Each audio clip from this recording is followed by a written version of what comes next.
Le décès du pape François secoue le monde entier. En quelques heures seulement, la nouvelle s'est propagée sur toutes les chaînes de télévision, radio, plateformes en ligne et les réseaux sociaux. Ce malheureux événement met en lumière le rôle central et stratégique de l'audiovisuel dans la diffusion de l'information, l'accompagnement de l'émotion collective et la construction de l'opinion nationale et internationale. Une actualité mondiale qui offre l'occasion de s'interroger sur l'état des lieux de ce secteur au Cameroun et même à l'international. Mesdames, Messieurs, bonsoir et merci de nous retrouver en direct sur Canal 2 International pour le débrief de l'actualité qui reçoit des personnes spéciales aujourd'hui. Je commence par une dame que vous connaissez certainement dans l'audiovisuel au Cameroun. Elle est CEO de Marabout, mais aussi promotrice du SINAC, le Salon international de l'audiovisuel du Cameroun. Yolande Bodion, bonsoir. Bonsoir, Lille Piedjou, merci de m'avoir invitée. Comment vous allez? Ben, je vais très bien. C'est vrai qu'il y a le choc avec le décès du pape, mais bon, ça reste que la vie doit continuer, quoi. Merci à vous. Très belle couleur pour donner le ton de cette semaine sur Canal 2 International. Un autre invité, il est acteur, producteur également. C'est Jean de Dieu Tchénébé, plus connu sous le nom de Manolap. C'est une première dans le débrief de l'actualité. Bonsoir. Bonsoir Lille. Comment vous allez? Oh, je vais très bien. Vous êtes en plein tournage? Je suis en plein tournage. J'ai dû marquer une petite pause ce soir pour venir répondre à l'invitation. Merci de l'honneur que vous nous faites. Lui également, ça fait plus d'une trentaine d'années dans le secteur de l'audiovisuel au Cameroun. Sa voix, son éloquence et même, je ne sais pas comment je veux dire, j'en perds même mon latin pour le présenter. C'est pas évident de présenter un aîné dans le métier qui nous regarde, qui nous donne les conseils tout le temps. C'est Léonard Châtelain, chef de chaîne de Solaba FM. Bonsoir. Bonsoir Lille, c'était un plaisir d'être là. Et fort du contexte et de l'actualité, je m'incline devant la mémoire du pape François, parti ce matin sur les coups de 7h35, disait-on. Et la planète chrétienne s'est arrêtée. Je pense que les chaînes de télé, vous l'avez si bien évoqué, en ont fait un véritable fil rouge. Donc c'est l'événement majeur dans le monde. Et puis je suis heureux d'être là pour également ma première avec Jean de Dieu, avec Yolande sur le plateau du débrief. Merci à vous d'être venu. Comment va la chaîne Solaba en quelques mots? Ben, ça porte bien. On a un positionnement qui nous est très propre. D'ailleurs, on a anticipé sur les économies politiques médias au Cameroun. On s'était dit que Douala devrait avoir une radio et Douala a sa radio parce qu'on s'est également engagé à rendre compte des initiatives, des performances, des créations et même des appréhensions de la ville de Douala, laissant le territoire national camerounais à d'autres chaînes de radio. Vous savez qu'il y a des chaînes qui sont à Douala et qui vous parlent du Sénégal. Nous, on a choisi d'être à Douala et de parler de Douala. D'accord, merci à vous d'être venu sur ce plateau. C'est du Léonard Châtelain. Lui également est sur ce plateau. Il est directeur de production événementielle, consultant indépendant en marketing et communication. Victor Ngango, qu'on voyait sur notre casquette sur d'autres émissions. Bonsoir et bienvenue. Bonsoir Lille et merci pour l'invitation. Donc je vais rejoindre les autres pour m'incliner face à la mémoire du pape qui nous a quittés ce matin. Donc, comme on dit dans notre métier, the show must go on. On va prendre un tour de table. Chacun va donner un mot, ou une phrase, ou une pensée suite au décès du pape François ce matin à l'âge de 88 ans. Je commence par vous, Yolande. Comment est-ce que vous qualifiez le pape François? On parle d'un pape des pauvres. Bon, je suis un pape de pauvre, je ne sais pas, mais je sais que tout représentant de Dieu est là pour tout le monde. C'est vrai qu'il en a fait son credo pendant ce mandat-là, si on va dire ça comme ça. Moi, je suis catholique, d'obédience, donc du coup, pour nous, c'est une sommité. Bon, mais je pense aussi qu'il y a beaucoup de challenges, énormément de challenges, surtout avec cette nouvelle révolution qui est dynamique et qui nous impose un certain nombre de comportements, d'agissements, et même pour ce qui concerne surtout l'Europe, on va dire ça comme ça, et tous les autres continents. Le continent africain ayant, lui, ses valeurs, c'était de gros combats pour lui, je pense. Et je pense qu'il a essayé autant qu'il a pu. Bon, avec la force de l'âge, je pense que voilà, il va mériter son repos auprès du Père. qu'il a servi toute sa vie. Et sa dernière apparition, c'était hier, Jean de Tout Dieu à fait. Tchénébé. Vous avez suivi cette actualité le matin, vous l'avez regardé, observé. Il faut dire que déjà à 4h30, je suis dehors pour me préparer pour aller pour mon tournage, et déjà je suis traditionnaliste. Donc le pape est parti comme maman est partie le 20 août dernier. Donc pour moi c'est la même chose. Pour moi c'est pas un événement qui me touche beaucoup parce que je ne suis pas accroché. Je suis pas ce que je dis m'engage. Moi je suis traditionnaliste. Donc je suis un gars qui est attaché au crâne et voilà. Donc Ça se respecte, hein, vraiment, on est dans un pays libre. Léonard Chatelain, au-delà de ce que vous avez dit tout à l'heure, c'était quand même le pape des pauvres. Oui, le pape des pauvres est surtout un pape très dual. C'est un pape, qu'on a dit, réformateur, mais parce qu'il s'est engagé à s'attaquer aux grandes questions quand même internationales. Il a mis le doigt là où il ne fallait pas. Il a touché à tout ce qui était tabou, mais en même temps, c'était un pape qui est resté très conservateur, parce que, figurez-vous, il n'a pas abordé les questions de l'IVG, de fin de vie. D'ailleurs, il a dit que pour ce qui est du mariage des prêtres, il préférait laisser ça à son successeur. Mais moi, je vais jouer un peu sur l'effet de coïncidence. Hier, sa toute dernière bénédiction papale. Et puis, le lendemain, en plein lundi de Pâques, il s'en va. D'ailleurs, j'ai fait un post ce matin où je disais que c'est l'autre résurrection, parce qu'on sait que à Pâques, c'est la résurrection du Christ, mais lui, il est plus présent en son absence ce lundi de Pâques. Et pour avoir fait 12 ans, le 12, ça vous parle aussi, un peu comme les apôtres. Il y a des coïncidences comme celle-là. 88 ans, c'est tellement parfait. 88 ans, c'est quand même 2-8 qui s'enchaînent. Il y a des images comme ça qui me parlent, des effets de coïncidence pour ce qui est évidemment de cette actualité-là. Et il y a des messes un peu partout ce soir dans les 10 régions du Cameroun, en ce moment à la cathédrale Saint-Pierre et Paul, à Yaoundé notamment. On parle déjà de la succession, Victor. On espère qu'il y aura un noir. Je ne vais pas me lancer à ce jeu parce que... C'est le débat en cours. Hein. Oui, bien sûr, mais on sait bien que l'Église catholique est essentiellement structurée et parfaitement organisée, donc les choses vont suivre leur cours normal. On va devoir observer et essayer de s'aligner à l'orthodoxie catholique pour comprendre comment tout cela va se dérouler. Et effectivement, je crois à la symbolique aussi, parce que moi, je me suis levé ce matin et comme d'habitude, j'ai pris 3 minutes sur mon téléphone pour scroller, et puis quand je tombe sur l'information, je me dis, mais tiens, j'ai assisté à quelques minutes de sa messe hier, et puis du coup, le lendemain, il n'est plus là.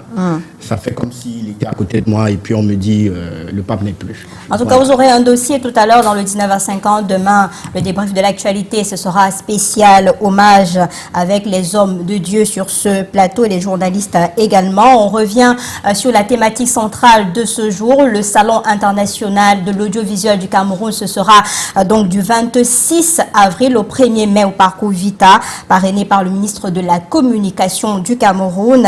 À ses côtés, le maire de Douala 5e, et ça nous permet de faire l'état des lieux actuels de l'audiovisuel avec vous, Yolande. Quand vous regardez l'état de l'audiovisuel camerounais, vous vous dites quoi? Alors j'ai envie de dire que pour être honnête, il y a eu une grande évolution. On ne va pas se mentir. Quand on voit d'où est-ce qu'on est parti, et qu'aujourd'hui, les efforts qui sont faits par tous les promoteurs, mais également tous les acteurs eux-mêmes, que ce soit les techniciens, que ce soit ceux qui sont journalistes, et tous ces efforts qui sont faits aujourd'hui, il faut le reconnaître, même si beaucoup reste à faire.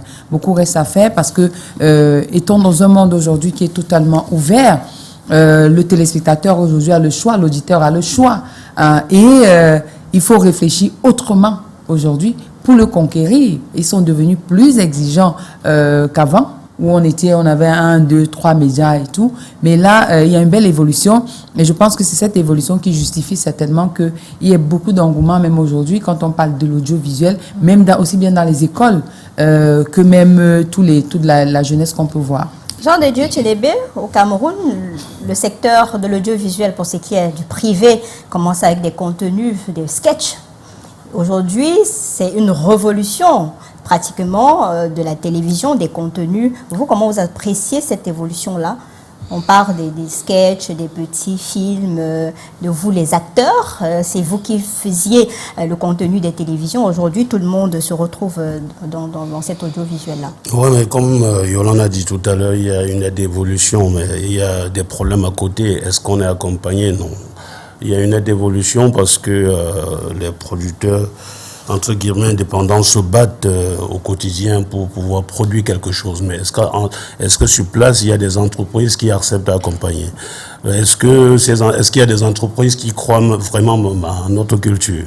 Est-ce que le ministère de tutelle, ce que je dis, je pense un peu plus au ministère de la Culture, hein. Est-ce qu'il regarde un peu ce que nous faisons? Donc, à un moment donné, je me dis que nous sommes un peu orphelins. Ouais. On a beaucoup de difficultés à produire. C'est vrai qu'il y a une aide d'évolution, mais on se dit quand même que si on était accompagné, s'il y avait le financement, on devrait faire mieux. Yona Chatelain, vous qui avez un regard, vous êtes dans le métier depuis plusieurs années, on se rend compte qu'avec l'évolution, il y a des répétitions entre les chaînes nationales, locales et internationales. Oui, mais c'est aussi symptomatique de ce qu'on a refusé de considérer. Parce que l'audiovisuel, d'abord, c'est d'abord un outil de puissance étatique. Parce que l'audiovisuel permet aux États de construire la réputation. Là, je passe sous le contrôle de M. Ngango. Cet outil de puissance-là devrait être central. On ne peut pas avoir l'audiovisuel périphérique, laissé en marge. Ce n'est pas un secteur comme tous les autres secteurs. C'est quand même un secteur qui, par l'information, l'éducation et le divertissement, va structurer des comportements, va mouler des attitudes, va imprimer dans la mémoire évidemment des Camerounais, des Africains et puis de tous ceux qui sont consommateurs, des modes de consommation. Et à partir du moment où on tient compte de tout ça et que sur le plan économique, on est capable de déboucher, on vous dit que le marché publicitaire africain aujourd'hui, c'est 8 000 milliards de francs CFA, et je pèse bien le chiffre, et qu'on vous dise que le Cameroun est absent et que la taille du marché publicitaire camerounais est de 25 000 milliards de francs CFA, vous imaginez l'Afrique. Il faut aller vers l'Afrique avec les moyens de la conquête, et pour ça, à partir du moment où on se rend compte que sur le plan politique, on est capable de raconter nous-mêmes notre histoire avec l'audiovisuel, qu'on est capable évidemment de générer de l'emploi. Il y a plus de 500 postes d'emploi dans l'audiovisuel, plus de 500 postes d'emploi dans l'audiovisuel, et qu'on sait qu'il y a des opportunités économiques pour l'État en termes de devises. Non, on ne peut pas dire que l'audiovisuel restera périphérique, restera résiduel et devait être central. C'est parce que justement il n'est pas central que les acteurs ne sont pas accompagnés peut-être par les pouvoirs publics suffisamment. Je sais qu'il y a une aide à la presse, il y a le ministère de la Communication qui s'échine évidemment à être du côté des acteurs de l'audiovisuel, mais c'est qui est normal. Et puis d'ailleurs, il va de la belle personnalité du ministre Sadi, qui est vraiment aux côtés des acteurs, et il comprend, il nous comprend. Parfois, j'ai l'impression que c'est un ancien animateur, ancien journaliste, ancien producteur, tellement le ministre de la Communication nous comprend. Mais sauf que c'est pas une affaire du ministère de la Communication, c'est une affaire de tout un système. Tout un système. Maintenant, vous étiez à dire que on est à se reprendre, mais c'est normal, mais parce que à partir du moment où on n'a pas eu un cap, on n'a pas eu une vision, on ne sait pas ce qu'on va faire de l'audiovisuel. Si on sait tous que nous travaillons pour la réputation du Cameroun, pour la marque pays Cameroun, automatiquement on devrait avoir les moyens pour la marque pays Cameroun. Donc, à partir du moment où on n'a pas cette projection-là, on ne sait pas ce qu'on va faire de l'audiovisuel du Cameroun. Eh bien, chacun crée son microsystème. Et d'ailleurs, là, je vais faire sourire Yolande parce que je tiens un peu l'expression d'elle. Il y a certains qui sont dans l'égo-système alors qu'on doit être dans l'écosystème. Et c'est pour ça justement qu'on se reprend. Avant de revenir dans les contenus, il y a dans l'état des lieux le niveau d'accès de la population aux services audiovisuels, que ce soit dans les grandes villes ou en zone ou en périphérie. Oui, bien sûr, parce que aujourd'hui, je pense que la population camerounaise a grandi. Parce que lorsqu'on découvre la télévision, pratiquement en 84 ou 85 sur le Cameroun... On a l'avènement 40. Voilà, donc avec la CTV, je veux dire, la population n'était pas celle qu'elle est aujourd'hui. Et c'est plus ou moins normal qu'aujourd'hui, on puisse enregistrer le nombre important, qui pour moi n'est même pas... On n'est pas... C'est pas de trop. Tout est dans le contenu. Je pense que tout est dans l'offre qui est proposée. Et chacun peut trouver sa place. Donc, de façon simple, je pense que je ne vais pas parler de problème, mais la situation actuelle dénote simplement de l'orientation stratégique, de la projection, de la vision, de la portée, de la mission même de ceux qui sont censés bâtir cet univers-là. Parce qu'aujourd'hui, on a affaire juste à des acteurs, mais il y a ceux qui bâtissent les acteurs, ceux qui mettent les moyens en place, structurels, organisationnels, pour que ces acteurs puissent travailler. Le problème, il est plus en amont, je pense. Parce que les Camerounais sont hyper talentueux. Mais il y a toujours des problèmes où vous avez des populations qui vous disent l'accès à tout ce qui est audiovisuel, c'est pas évident. Il faut débourser des sommes énormes pour avoir accès à des chaînes de télévision. Donc c'est un problème sur l'état des lieux, un problème posé par... Aujourd'hui, par exemple, la fameuse stratégie sur la pénétration de la TNT au Cameroun, où est-ce qu'on en est? On est à peine à 40%. Vous voyez, sur le territoire national. Pourtant, c'est vers là où il faut aller. C'est-à-dire, si on ne numérise pas l'offre audiovisuelle aujourd'hui, on va être en retard. Parce que le monde est devenu essentiellement numérique et digital. Si on veut être compétitif, il va falloir qu'on s'arrime. Et il y a un facteur qu'il ne faut pas oublier. La télévision ne va plus se limiter simplement à ce cathodique qu'on a connu à l'époque ou à ce rectangle qu'on a aujourd'hui dans nos maisons. Le smartphone qu'on a dans la main, là, c'est devenu un élément majeur pour distribuer ou pour consommer l'offre audiovisuelle, que ce soit la radio ou la télévision. On a besoin d'être présent sur tous ces outils-là pour être compétitif. Yolande Bodion, avant d'aller sur la TNT, il faut bien qu'on ait la qualité des contenus proposés aux personnes qui nous regardent, que ce soit en éducation, information, divertissement. Mais aujourd'hui, il y a un sérieux problème. Oui, il y a un problème dans l'offre qui est faite en termes de contenu. Il y a un problème parce que je pense que c'est venu de... Il faut qu'on voit à partir de la base comment est-ce que la démarche a été construite. Aujourd'hui, vous avez des producteurs qui ont leur projet, qui vont produire et viennent chercher à qui est-ce que je vais vendre. Est-ce que la démarche marketing a été faite? Est-ce que le contenu que je veux proposer répond à un besoin, c'est-à-dire celui du téléspectateur, celui de l'annonceur, celui même de toutes les personnes qui sont autour, avant que je ne me lance dans la production? C'est cette démarche, en fait, qui, pour moi, pose problème aujourd'hui. Et on ne peut pas se lancer, par exemple, avec une chaîne de télévision sans d'abord maîtriser la production. C'est la première chose, c'est la base. Parce qu'il n'y a pas, c'est la production qui est la mamelle nourricière de la télévision. Mais aujourd'hui, on a l'impression en fait que les gens se lèvent un matin et disent « Ah, je lance une chaîne de télévision ». Aucun contenu. Donc, on n'a pas pensé à qui va consommer notre contenu. On pense à soi, on veut se faire plaisir, on a des idées et on veut juste les mettre en pratique. Le problème est également là. Mais derrière cela, il faut aussi se dire que j'ai l'impression en fait qu'on n'a pas réellement, à cette vision, on n'a pas réellement pensé l'audiovisuel au Cameroun. On réagit comme on agit comme si on avait été surpris, un peu comme avec Internet, et chacun essaye de trouver un petit peu sa place.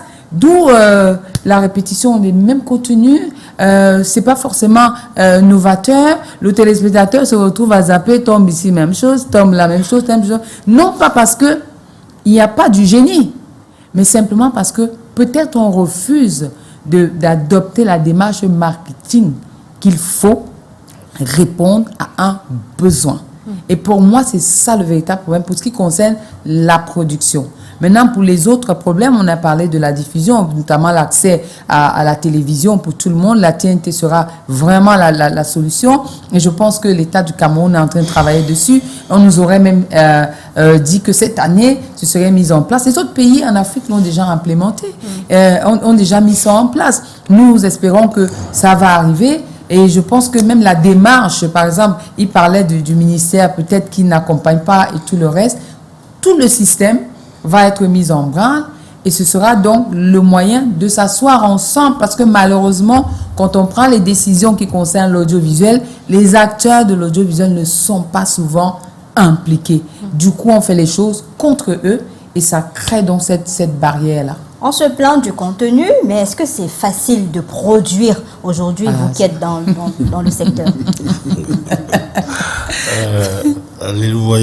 Vous constatez que la question fait rire tout le monde. Est-ce que c'est facile de produire?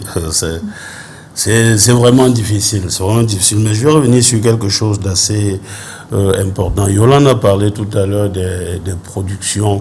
Est-ce qu'au départ, il y a eu une véritable démarche marketing pour savoir ce qu'il faut proposer aux téléspectateurs? Non, moi je pense que les chaînes qui diffusent aujourd'hui, parfois, pour avoir vendu à plusieurs chaînes panafricaines, souvent ils ne se soucient pas trop du téléspectateur. Est-ce que la production respecte sa ligne éditoriale?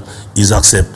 Parce qu'ils se retrouvent parfois à prendre une série. Vous avez fait une série de 52 épisodes, ils prennent 26 et les 26 autres, ils ne prennent pas. Ils vous disent qu'on avait un espace pour 26 minutes et on a pris. Donc ils ne se soucient pas. Est-ce que les gens ont regardé? Est-ce qu'ils ont retenu l'histoire? Pourtant, je pense que le rôle du producteur, bien le rôle de l'artiste que je suis n'est pas seulement de divertir, mais de conscientiser. Ça veut dire que lorsqu'on a fait une production, peut-être de 52 épisodes, ça dit elle doit être diffusée totalement. Elle doit être diffusée totalement. Maintenant, revenons au problème qualité. Aujourd'hui, chez nous, en fait, c'est tout un désordre. Chacun produit comme il veut. Beaucoup ne cherchent pas. Beaucoup, en fait, sont à la quête du gain. Et ne regardent pas le côté, qu'est-ce que je passe comme message? C'est pas un problème pour eux. Donc moi, je pense que ça va de soi.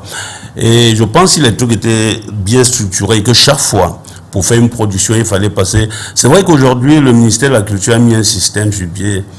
Quand ils apprennent que Manuel est en train de faire une production, ils cherchent. Si vous n'êtes pas allé là-bas déposer des trucs, ils vont venir. Mais moi, je pense qu'à ce moment, c'est juste parce qu'ils veulent que vous payiez quelque chose. Parce qu'on ne cherche que des personnes qui ont le nom. Ceux qui produisent tous les jours dans les quartiers, on ne les cherche pas. Donc, ça veut dire si ce même ministère pouvait mettre sur pied un système au point où pour produire quelque chose, on regarde si ça colle avec les mœurs, on regarde si ça éduque. Je pense qu'on devait plutôt avancer. Parce que beaucoup de producteurs aujourd'hui se fichent éperdument du côté éducation. Mais pourquoi on a ce problème de contenu? Parce que tout le monde se plaint. Vous regardez à la même heure les débats, vous regardez à la même heure les mêmes séries. Il n'y a véritablement pas le contenu divertissant, information de la télé. Non, vous avez parfaitement raison, Lille. Peut-être parce que la CRTV, qui était pionnière et qui subit aujourd'hui le contre-coup de la concurrence, a certainement influencé ceux qui sont devenus producteurs aujourd'hui. C'était les enfants de la télé. Et le réflexe premier, c'est parfois de dupliquer des contenus de la chaîne première, la chaîne nationale. Ce qui fait qu'en termes de concept, 40 ans après, on a l'impression qu'on tourne avec les mêmes concepts, c'est les mêmes talk shows, c'est la même programmation des séries, parce qu'il n'y a pas suffisamment de production, parce que s'il y avait suffisamment, oui, à propos de panélistes, heureusement que ce soir, ça change un peu. Voilà, ça change toujours aussi, rassurez-vous. Heureusement que ce soir, ça change en termes de panélistes, parce que il y a des panélistes qui ont pris leur chambre ici, j'ai l'impression. Non, surtout pas dans le débrief. Rassurez-vous, ici dans le débrief, ça tourne vraiment. Qui ont pris leur chambre. Non, pour produire, il faut des idées. C'est pas ces idées qui manquent. Les Camerounais sont très ingénieux. C'est même pas la qualité, parce que la qualité aussi, elle est suffisamment reçue par les grands groupes. J'évoquais le contexte et la priorisation de l'audiovisuel sur le plan stratégique et national. Vous verrez qu'une chaîne comme Canal ou un groupe comme Canal agrège quelques chaînes du Cameroun. Sun TV est sur Canal. Pourquoi est-ce qu'on vient chercher Sun TV qui est sur Canal? C'est pas Yolande qui va défoncer les portes, c'est parce que Canal sait qu'en agrégeant ces chaînes-là, on ne fait pas d'effort pour les contenus, les chaînes existent, mais en même temps, on va empêcher à Sun TV d'avoir son canal, d'être sur la TNT. On sait que la TNT, c'est une opportunité, c'est plusieurs chaînes de télé. Et aujourd'hui, il faudra du contenu pour pouvoir donc couvrir cette demande-là. J'ai le directeur Amadou Vamoulke à l'époque qui disait que avec l'ordre ancien, il y avait plus de pratiques mafieuses. On se tapait dessus parce qu'il n'y avait pas suffisamment de place dans le bus. Aujourd'hui, avec la TNT, il y a tellement de place qu'il faudrait aller dans des autres planètes pour chercher des éléments de contenu pour remplir l'espace médiatique disponible sur la TNT. Donc, vous voyez que là, il faut des moyens. Et vous verrez qu'aujourd'hui, les groupes comme Netflix, voilà, qui diffusent les productions camerounaises ou africaines, mais c'est des groupes qui ont compris. Mais qui ont compris que l'Afrique a des contenus, il faut juste exposer ces contenus-là. même si c'est pas des groupes qui vont financer tant que ça. C'est qui a financé? Encore que ceux qui sont très africanistes vous diraient qu'on refuse même ces financements parce que la personne qui finance vous tient, elle dirige, elle fixe ses codes. On impose même le contenu oui, parfois. on impose le contenu, des orientations, des formats qui forcément ne sont pas les nôtres. Et c'est pour ça qu'il faudrait qu'il y ait un groupe média fort africain. Je rêve pas d'encore d'Afrique, mais je rêve d'abord de Cameroun. C'est pour ça que le Sénat est là. On rêve donc d'une plateforme camerounaise qui est donc capable d'agréger autant de talents, d'attirer évidemment toutes les opportunités financières pour qu'il y ait du contenu. Et il y a également un élément qu'il faudrait corriger. J'ai dit qu'on n'était pas dans l'écosystème, mais dans l'égo-système. Chacun va avoir son plateau de production, chacun va avoir ses producteurs. Pourtant, on n'a pas les moyens au Cameroun. On a 60 chaînes de télé et plus. On n'a pas les moyens d'avoir 60 plateaux techniques. Donc, on pourrait mettre en synergie nos moyens pour pouvoir produire du contenu. Et j'espère qu'un jour, on va y arriver. On va dépenser moins. Il n'y aura pas de problème de moyens, mais il y aura de la qualité. On va venir sur ce volet financement tout à l'heure. Mais il y a une dynamique ailleurs dans les pays voisins. Quand vous regardez la Côte d'Ivoire aujourd'hui, il y a un dynamisme extraordinaire dans le contenu, la qualité même de contenu. Pourquoi ça traîne ici au Cameroun? Il suffit qu'on mette c'est comment ici, là-bas, vous allez voir c'est quoi ça. Après, de l'autre côté, vous allez voir Jambo. Ici, vous allez voir, c'est-à-dire qu'il y a Tamta Weekend, il y a eu Tamta Weekend à l'époque. Aujourd'hui, vous avez Jambo, les duplications. Comment comprendre cela? Mais j'espère que vous n'allez pas vous faire détester parce que non, c'est la réalité. Chaque fois que vous allez essayer de benchmarker, on va vous tirer dessus. Le benchmark est un modèle clair de comparaison pour avancer, pour ceux qui veulent bâtir. On ne bâtit pas ex nihilo, on bâtit sur la base des éléments factuels qui existent. On apprend des autres. Et ça, c'est une question encore de politique générale.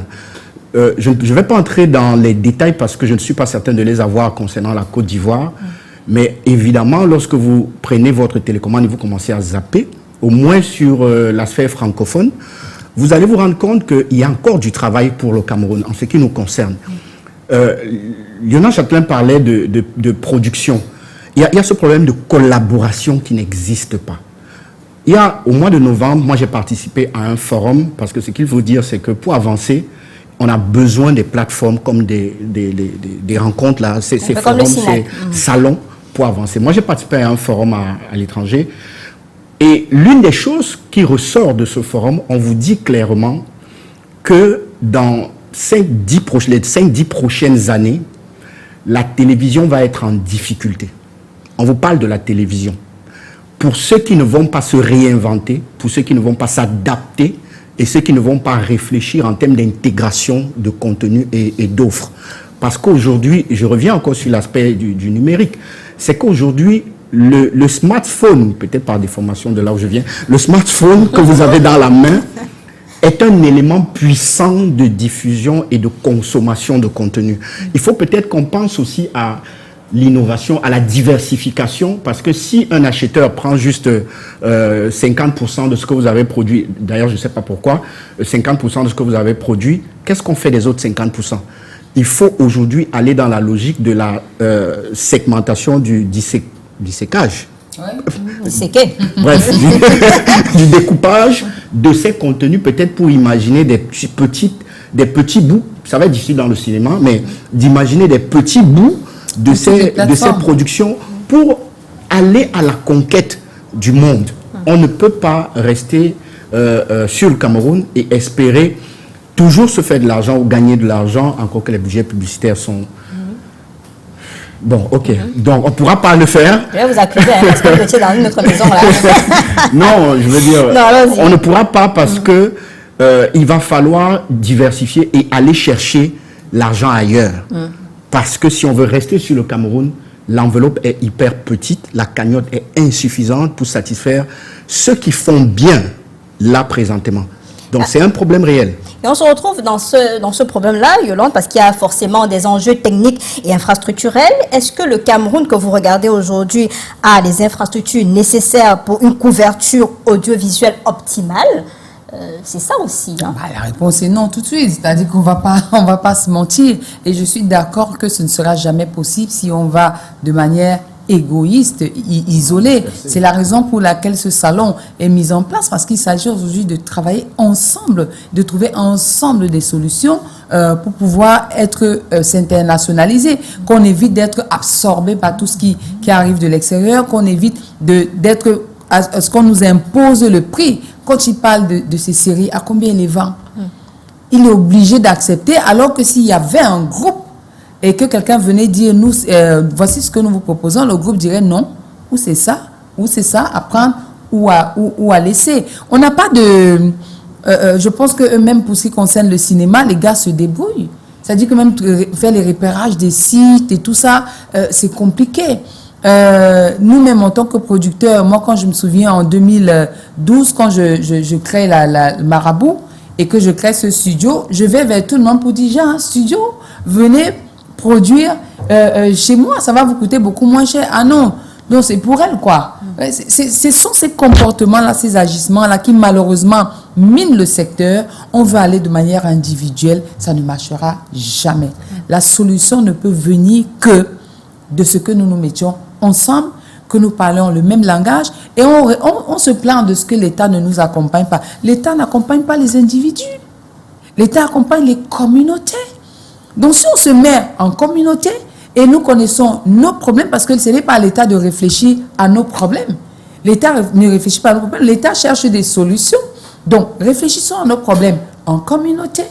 Allons donc voir l'État pour dire, voici les solutions pour résoudre nos problèmes. C'est plus facile pour lui. Là, on attend en fait, à chaque fois on va solliciter l'État tout seul, on s'attend à ce que l'État réagisse. Il ne réagira pas. Il y a combien? 22 millions de Camerounais.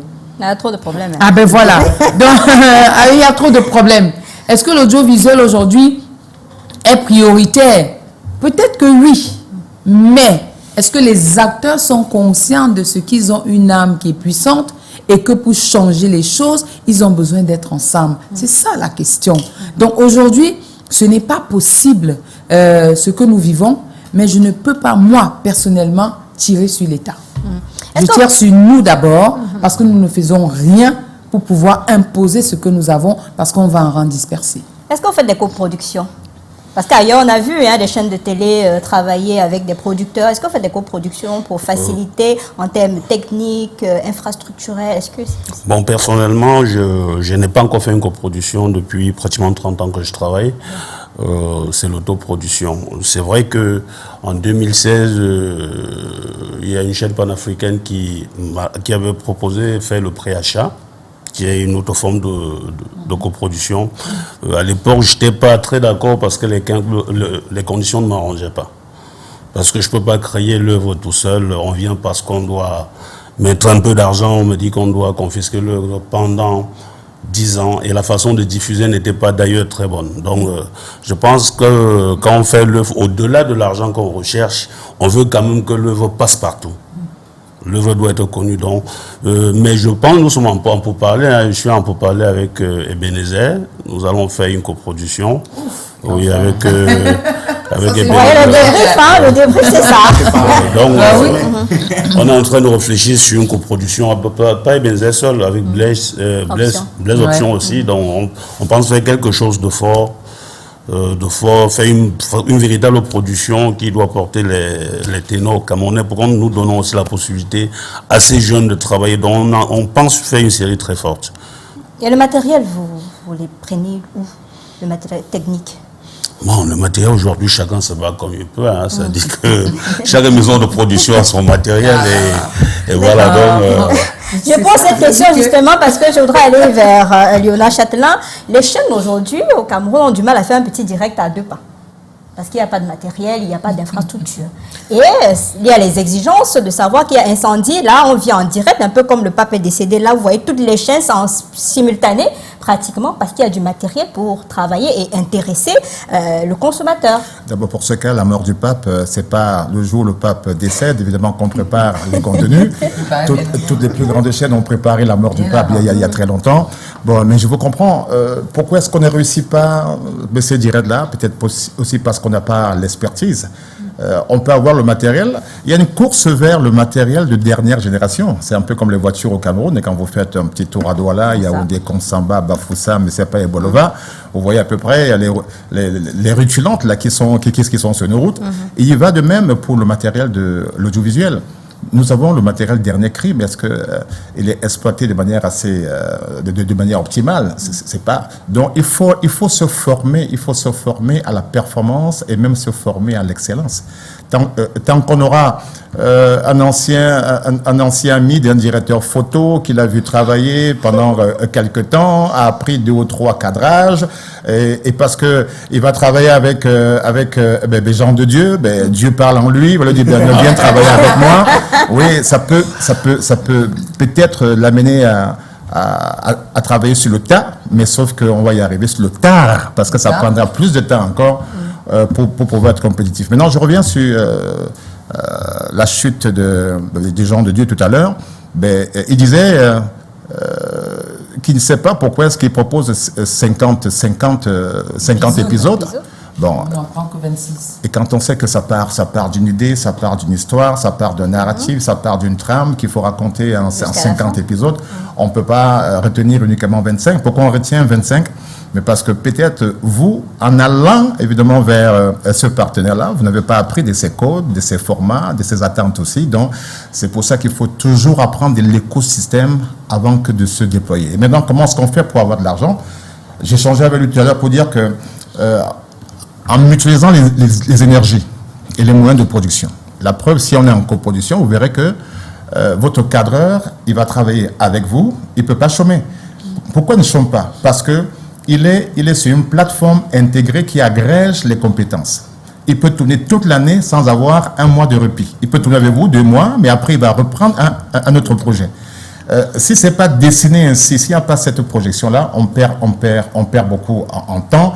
On met des compétences au chômage et 6 mois sans travailler, ça va forcément vous amener à vous languir, à être teigneux, à vous décourager même, à croire que rien ne marche.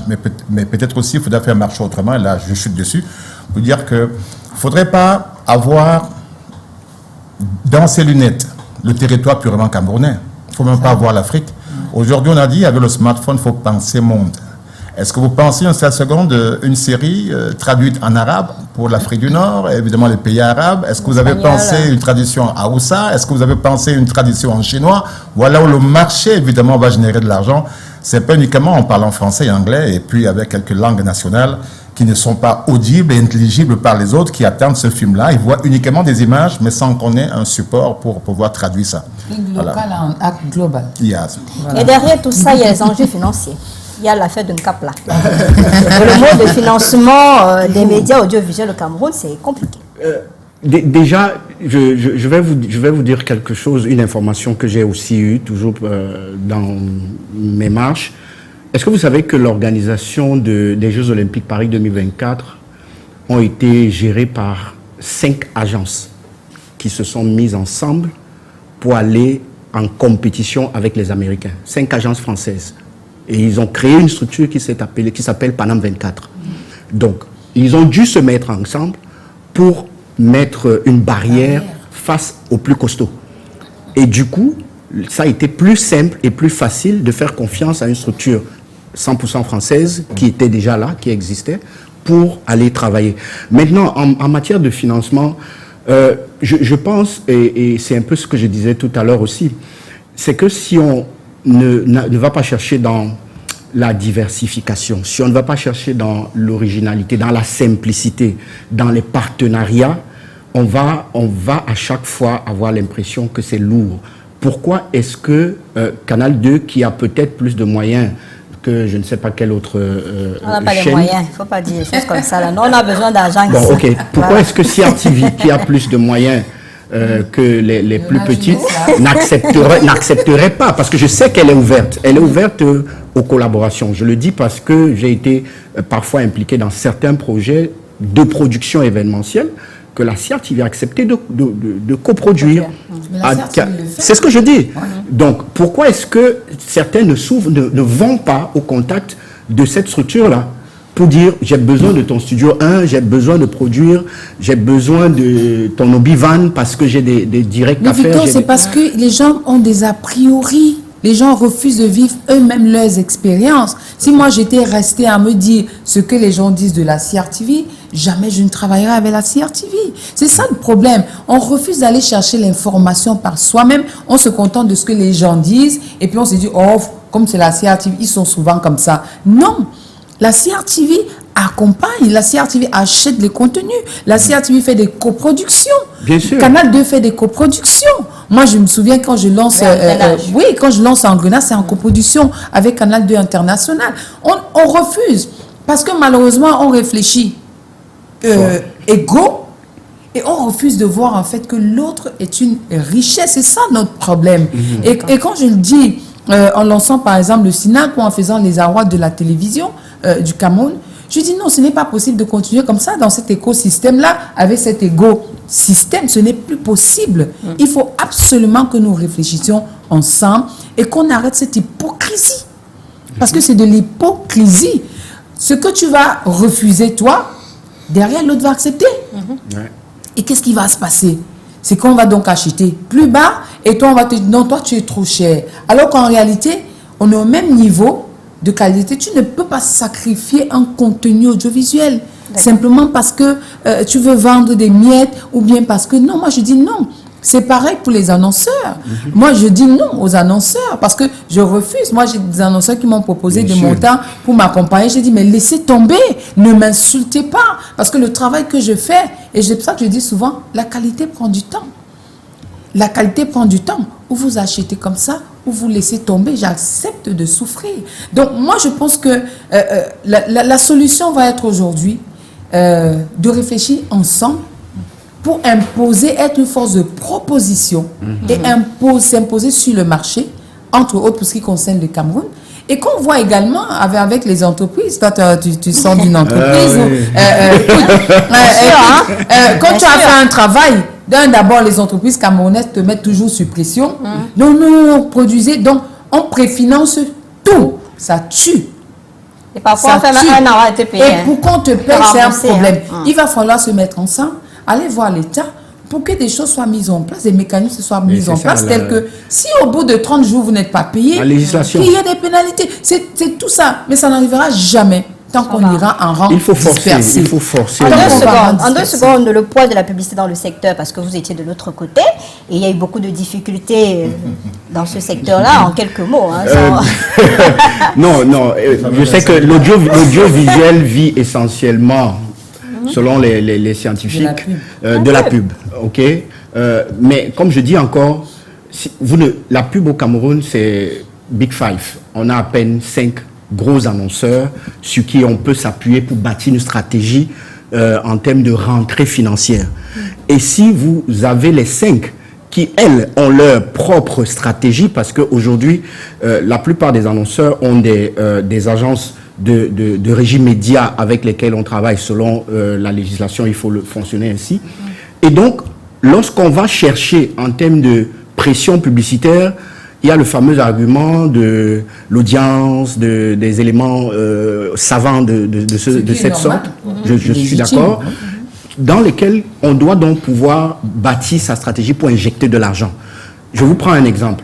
Aujourd'hui, sur la dernière année, si vous prenez le secteur des télécoms, vous prenez le secteur brassicole, vous tournez autour de 2 milliards et demi de budget publicitaire. Si vous voulez répartir cela, je veux dire, on a combien de chaînes de télé? Ça représente quoi exactement en termes de poids, en termes de charge? Mais c'est pas l'aumône non plus. Non, c'est pas l'aumône non plus. Et c'est la raison pour laquelle, c'est pourquoi je parle de pression publicitaire. C'est une notion qui permet d'évaluer et de prendre la décision. C'est pour ça qu'on va se concentrer sur le top 3 ou le top 5 en termes de médias, pour se dire, je mets tout mon effort. La médiamétrie, c'est un autre débat qui va. C'est un autre débat. Au Sinac, Oui, Malheureusement, la nature a horreur du vide. C'est qu'il n'y a rien, il n'y a pas d'élément d'évaluation de mesure. Comment on me dit Et donc on top s'accroche. 1, top 5, top 4? Non, quand En je fonction dis de Facebook. on s'accroche sur les premiers éléments que nous avons sur la même. Malheureusement, le digital aujourd'hui est l'élément le plus palpable et le plus concret qu'on puisse avoir. Attention, hein. D'accord. Je finis, Léo. C'est-à-dire terminer un coup, que, oui, pour dire que, en fait, c'est l'élément qui permet aujourd'hui d'avoir des valeurs chaudes. Malheureusement, lorsqu'on fait des études, c'est essentiellement des analyses de marché, c'est d'interroger les consommateurs de contenu audiovisuel. C'est eux qui donnent la tendance, c'est eux qui parlent. Ils sont Mais combien sauf qu'avec d'abonnés les réseaux sur sociaux, Ils sont combien tout ce qui est chaud là, Oui, ce sont des buzz. C'est tout. C'est ça, c'est ça. Bien sûr, bien sûr. C'est ça qui fait l'audience de faites-la. certains médias. Oui, je rappelle uniquement à M. Ngango que l'audience peut être boostée sur Internet. Oui. On sait comment ça se Ça passe. s'achète. Oui, bien sûr. Voilà, ça s'achète, donc il ne faudrait pas en faire un outil par part d'évaluation de la médiamétrie d'une chaîne de radio ou de télévision. Je prends un exemple simple. Sur médiamétrie, il y a quoi, 2 ou 3 ans, la chaîne Solaba FM a été évaluée 2 fois, comme FM 105 et comme Solaba FM à part. Vous avez dit comment ça marche. Bon, maintenant pour pouvoir financer tous ces contenus-là, ben, vous avez la redevance. Je sais que ça fait polémique, ça fait débat au Cameroun. Fait là. Et je vais un peu calmer ce soir. Non, la redevance, ben, c'est un impôt, déjà, il faut le savoir. Il est destiné au service public. Ce n'est pas parce qu'une chaîne privée, dans ses devoirs de contenu, fait du service public, dans son quotidien, dans sa programmation, il peut avoir des actions de service public qu'on devrait avoir la prétention, évidemment, d'avoir une redevance. Mais ce qu'on peut espérer, évidemment, de l'État, c'est des facilitations, c'est un cadre normatif hyper attractif, c'est penser comment est-ce que les moyens de production pourraient passer au port de Douala ou à l'aéroport de Douala avec un tarifaire... exonérations. Même pas, c'est-à-dire un tarifaire attractif, parce que l'État cherche un peu d'argent aussi, ça on peut comprendre. Mais à partir du moment où on envoie ce genre de signal-là, quand on envoie ces signaux à l'écosystème se sent considéré. Bon, maintenant, l'argent aussi, il faut y penser à la télévision payante. Elle peut se payer, elle peut se vendre. Elle peut se vendre. Un jour, on arrivera. Il faut payer la télévision, oui. Jean de Dieu Tchenebe, vos films, parfois les médias exigent d'avoir une publicité sur vos films avant diffusion. Des publicités, c'est-à-dire que vous collez des publicités, vous trouvez des annonceurs sur vos films. Oui, on trouve des annonceurs. Bon, c'est un système souvent qui marche quand les gens peuvent être sérieux, parce que si vous trouvez des personnes, je prends un exemple, il y a une société brassicole, lorsque vous négociez peut-être la publicité, elle vous dit carrément, je traite uniquement avec l'annonceur. Mais maintenant, si l'argent est versé à l'annonceur et que l'annonceur ne vous reverse pas par après, vous allez tomber dans une situation qui n'est pas du tout polie, qui n'est pas du tout sérieuse, et que si vous vous comportez mal, on va dire, voilà. Donc, c'est très difficile. C'est très difficile. Il y a beaucoup de courage. Il y a, dernière ligne droite, Yolande, il y a les médias traditionnels qui font face aux nouveaux médias et à la digitalisation. Ce sera un pan d'ailleurs du SINAC 3. Comment on fait pour ne pas se retrouver avalé par ces nouveaux médias aujourd'hui? Il faut s'adapter, il faut simplement s'adapter, ça nous est imposé, donc on n'a pas trop le choix. Si on continue de penser le monde comme on l'a que dans sa tête, il faut faire très attention. C'est pour ça qu'il est très important que même dans nos médias, que nous ayons j'ai envie de dire que des départements ou alors des directions ou alors des services qui soient chargés du développement, c'est-à-dire qui font des analyses de l'environnement au quotidien, qui disent attention, là, voilà. Mais en général, on n'a pas ça. On continue, on se dit, ah non, tant que les gens regardent, ça va. Non, il y a beaucoup de gens qui nous écrivent même, donc ça va. Non, il y a un outil qui arrive, l'IA, qui vient nous avaler, il y a tout ce qui est digital. Il faut se réinventer tous les jours parce que le téléspectateur, l'auditeur est aujourd'hui divers parce qu'il voit de tout et partout. Le monde à la minute, à la seconde même. Il faut absolument être en veille de manière permanente. Ça, c'est obligatoire. On n'a plus le choix aujourd'hui. Et il a dit, les plateformes digitales, il y a des formats qu'il faut pour des plateformes digitales. C'est pour ça que parfois, si on fait une émission comme celle-ci, des extraits Tout à fait. peuvent être balancés et que les gens se disent « Ah, j'ai raté, il faudrait peut-être que je regarde l'émission la prochaine et tout. » Donc, et en même temps, il faut que nos techniciens soient formés à tout cela. En général, on pense simplement à là, mais toutes les équipes doivent être formées pour avoir la même dynamique. On oublie souvent ça. On va demander à un jeune homme, ok, dès que l'émission est terminée, pendant que l'émission se fait, coupe des extraits. Il va dire, non, mais lui, je vais faire ça demain. Il faut du Non, mais matériel sauf que aussi, demain, la c'est connexion fini. Internet est d'abord mièvre. Mais c'est tout ça, Il y a tout ça. c'est tout un système, c'est un ensemble Oui. de choses en réalité. Il ne faut pas qu'on pense en morceaux.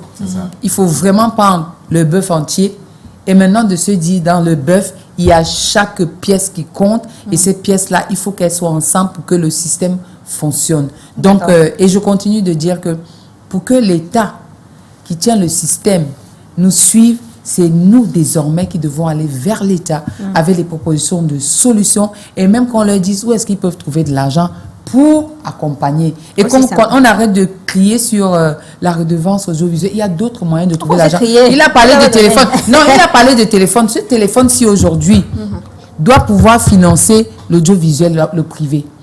On va que prendre les ça au contenus- snack. Comment Oui, ça va se passer? Parce que les contenus, tout le monde regarde via le téléphone. Tu fais voilà l'émission qui est en train de passer sur Internet.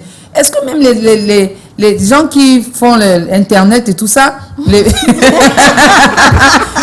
est-ce qu'ils nous payent? Ça te Pas du demande. tout. Ce sont nos œuvres. Mais voilà. Est-ce qu'ils nous payent? Et on doit pouvoir que l'État mette des taxes à l'entrée, ceux qui importent des téléphones, ceux qui sont des diffuseurs, tous ceux qui sont des opérateurs, même d'Internet, ceux qui sont des opérateurs téléphoniques, payent des taxes pour soutenir l'audiovisuel. Mais voilà, on aura toutes ces informations-là là-bas au SINAC. Est-ce que vous pensez au digital? Parce qu'avant, c'était Canal 2, CRTV pour diffuser. Est-ce qu'aujourd'hui, le digital... Oui, on passe au digital. Aujourd'hui, il y a des... D'ailleurs, j'ai vu ça au Sénégal, il y a des producteurs qui produisent, ils mettent d'abord sur... Un peu voilà, comme sur Blaise le Option. digital. Blaise Option, oui. Oui, voilà. Je pense aujourd'hui, Blaise n'a rien envié à la chaîne de télé, pour dire la vérité. Ah, ça, Donc, c'est un peu ça. Mais ça, si ça marche, on accueille bien avec Oh oui, on accueille bien. Châtelain. Comment on fait?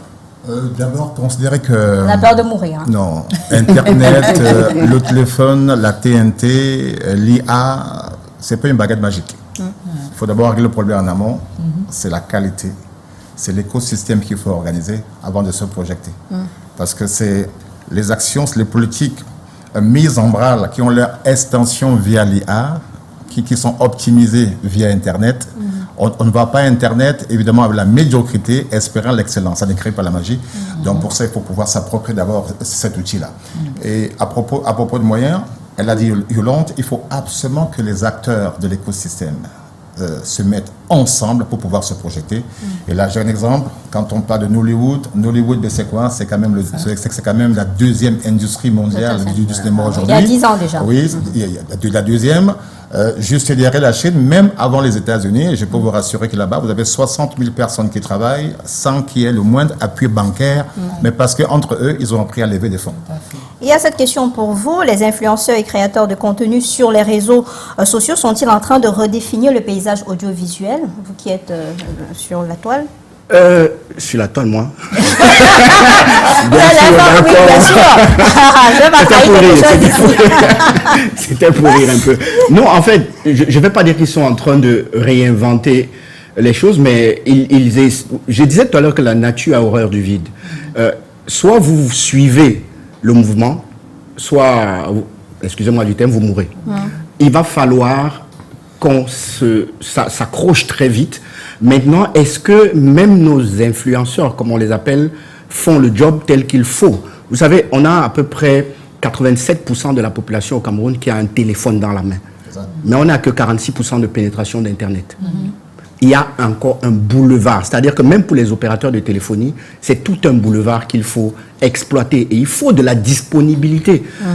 On ne peut pas parler de réseaux sociaux, de digital, de numérique, si l'offre même n'est pas encore au top. C'est-à-dire qu'on est encore en retard. Ça, il faut le reconnaître. On est encore en retard malgré tout. Mais c'est une question de politique générale. Parce que même les coûts sont prohibitifs. Les coûts des data, quand même, sont Voilà. prohibitifs. Voilà. Il faut qu'on ait de Ne l'énergie lève pas la main, électrique hein. aussi. Non, et Est-ce que faut pas lever les mains. c'est encore notre débat partie parce de que ce c'est genre. un autre débat parce que s'il faut rentrer là-dedans, le pays fonctionne. Je veux dire, si on veut rentrer dans les coûts et les valeurs liées à tout ce qui est data, utilisation de la data et autres, et ce que ça nous coûte, D'accord. il y a tellement de taxes là-dedans, il y a tellement de charges là-dedans qui amènent à définir le prix Vous allez du venir, mégabyte. vous allez venir au SINAC pour Si nous on dire. passe Nous, on sera, VPN, on sera avec vous, hein, rendez-vous donc Oui, le 26. bien sûr, il y a beaucoup d'autres. Rendez-vous dans le 26 avril. Et à partir du 26, Oui. ce samedi, on va dire ça comme ça, il y a la cérémonie d'ouverture qui sera présidée par Monsieur le ministre de la Communication, porte-parole du gouvernement, et puis évidemment le maire de Douala 5e qui nous accueille au parcours Vita, à la commune de Douala 5e. Ce sera donc au parcours Vita où tout le monde est invité à cette cérémonie. On attend 15 pays qui ont confirmé, des ministres même qui viennent des autres pays pour cet événement. C'est dire aujourd'hui que le Cameroun est devenu ce qu'on souhaitait, le hub de l'audiovisuel, et inscrit aujourd'hui sur la carte de l'audiovisuel mondial en termes de rendez-vous audiovisuel. Il faut savoir qu'il y a plusieurs pays qui organisent des salons, et aujourd'hui quand on est au Cameroun, on sait que les contenus audiovisuels africains trouvent leur plateforme, échanger, discuter ensemble, mais surtout nouer des partenariats et former également les générations futures. Merci à vous. Rendez-vous Merci. donc au SINAC le 26 samedi prochain. On va poursuivre le débat parce qu'il y a des thématiques justement liées à ça. Même cet échange, on va poursuivre ça là-bas. Yolande Bodian, merci d'être venue Merci sur beaucoup. ce plateau. Jean de Dieu Tienébé, Manola, merci de votre disponibilité et beaucoup de Merci. courage pour votre production. Victor Ngango, directeur de production événementielle, merci à vous. C'est ma On nouvelle espère casquette. une nouvelle casquette. Hein. Alors, Léona Châtelain, merci C'est de moi. votre disponibilité. On parle de collaboration, on n'est pas des ennemis. Voilà, donc chef de chaîne de sur la BAM. La preuve, il est là. preuve. Tout le monde est là. Donc, preuve. et c'est Canal 2 qui gagne. Rendez-vous donc demain avec, avec d'autres invités et une autre thématique. Merci à l'équipe technique. Bonsoir.